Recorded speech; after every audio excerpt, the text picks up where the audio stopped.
Burn, Let It Burn, Disco Inferno, The Tramps on BBC Hereford and Worcester. 7 minutes past 11 o'clock. It's Malcolm Boyden. Now, a permanent memorial to remember LGBT veterans is to be built at the National Arboretum. The government has given the charity Fighting with Pride £350,000. Isn't this fantastic? To construct the memorial at the 150-acre site. I don't know if you've been to the National Arboretum, but it's wonderful just to go along, lose yourself and, I don't know, sympathise, reflect with these memorials. Now, this memorial follows a government report into the treatment of LGBT veterans between the years of 1967 and the year 2000, when it was illegal to be gay in the British military. It's hardly possible to believe that, but those are the facts. Many men and women, in fact, were sacked or forced to leave, including Kevin, who's with me now. Kevin Baisley is from Worcester. As I say, he's in the studio. Kevin, hello. Good morning. Morning. Lovely to have you here. Thank you very much. Lovely to be here. Remind us, Kevin, if you will, what happened to you? What's your story? Yeah, so I joined the Royal Air Force in 1985, 18-year-old, straight from school, straight in to train to fly as a navigator. Didn't actually have any idea at the time that I was gay. It was only later on during my career that I came to the conclusion that I was gay and came out to myself. And at that point then realised actually I wasn't wanted by the armed forces. And, you know, it was patently clear there were people being thrown out regularly, dishonourably discharged, jailed. And so I knew that from that point on, I was a hunted and despised figure within the armed forces, and I had to keep everything about my personal life secret or it would be the end. How did that make you feel? It was challenging, very challenging. You were constantly aware, especially if you'd gone away for a weekend or something like that, if you came back, said the wrong thing, slipped up and used the wrong pronoun or the wrong name about who you'd been seeing and what you'd been doing, that could give it away. And so there was always that pressure, that fear that today was going to be the day that your career came to an end. And witnessing around you what was happening to people who had come out as gay or whatever their sexuality. Seeing that and witnessing that must have been so difficult for you.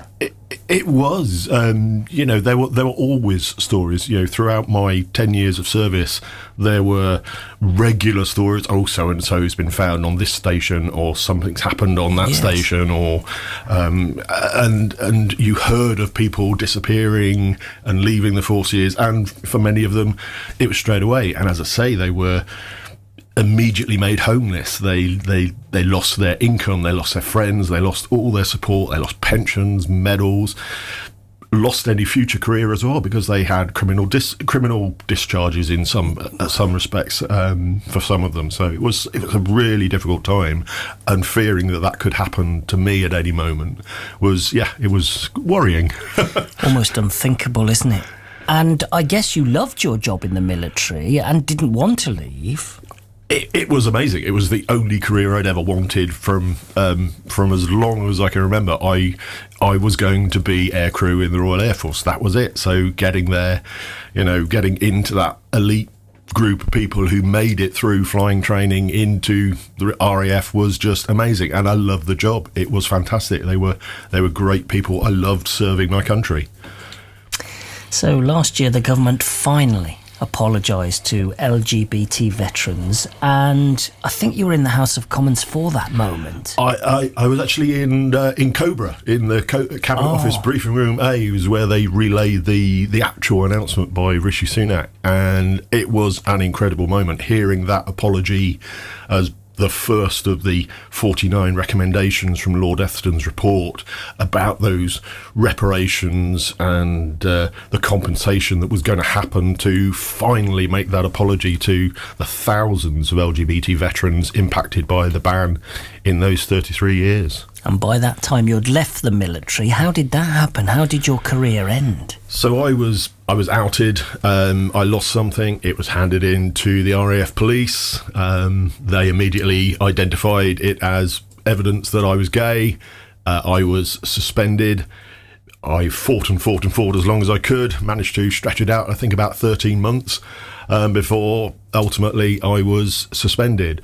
I was lucky For me, it was an administrative discharge. By that time, they'd gone past the point where they were jailing people, but it was very close. I was very much on the borderline where it could have gone to a 6-month prison term for me. So sat in that Cobra room listening to the apology, Kevin, was an apology enough for you and the people that had gone before you?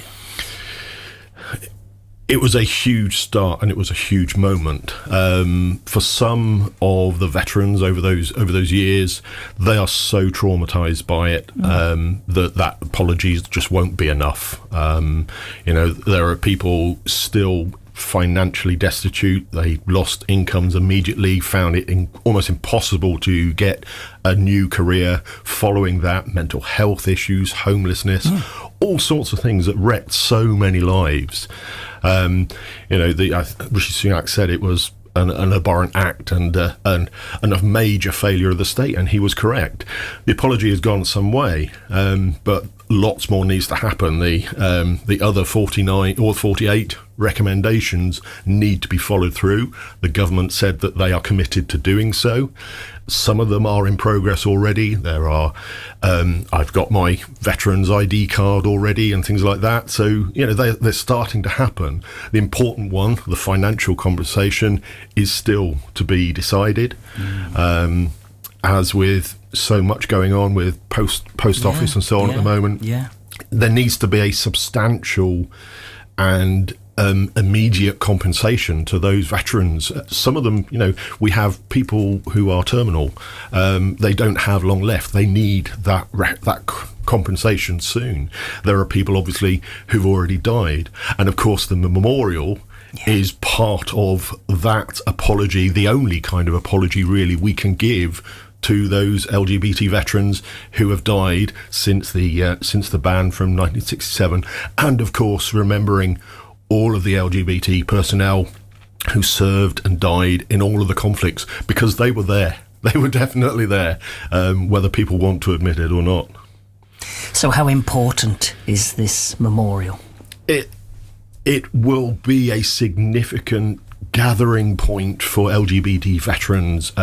You mentioned the Arboretum being a wonderful place to visit. I've been a number of times, actually, with the Ride to the Wall. I don't know if you've heard of that. So the motorcycle gathering there once a year.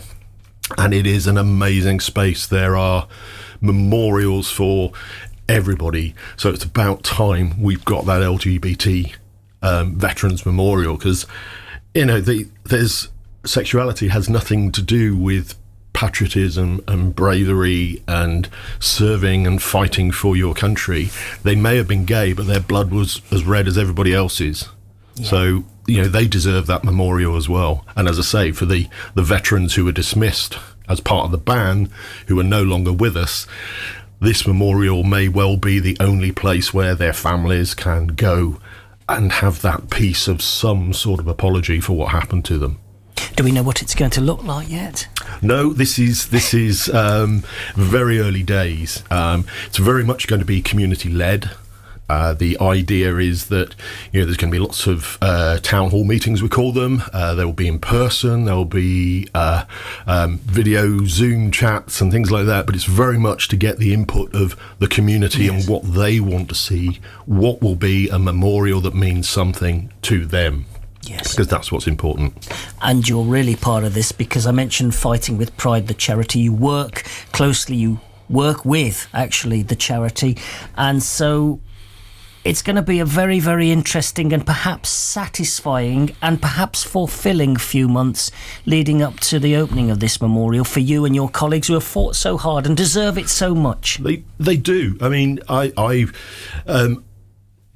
been involved with the Fighting with Pride family for a number of years now. I've helped them with media campaigns. I've helped them with my input into the actual review itself. I've helped them system-wise and project management-wise and so on. And they very much are a family. They are a lived experience charity. Everybody involved has had that experience, either directly or indirectly, of LGBT within the armed forces.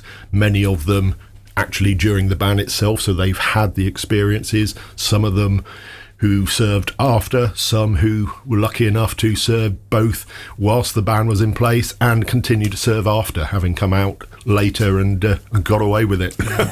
Yes. Well, it's a story we're going to follow, Kevin. Thank you so much for coming on the show to tell us your story. And good luck, and we look forward to seeing this memorial very soon. Thank you very much indeed. Yeah, I'm very much looking forward to being involved with it, and I think it's going to be a very significant piece for our community. Oh, it's great meeting you as well. Thank you.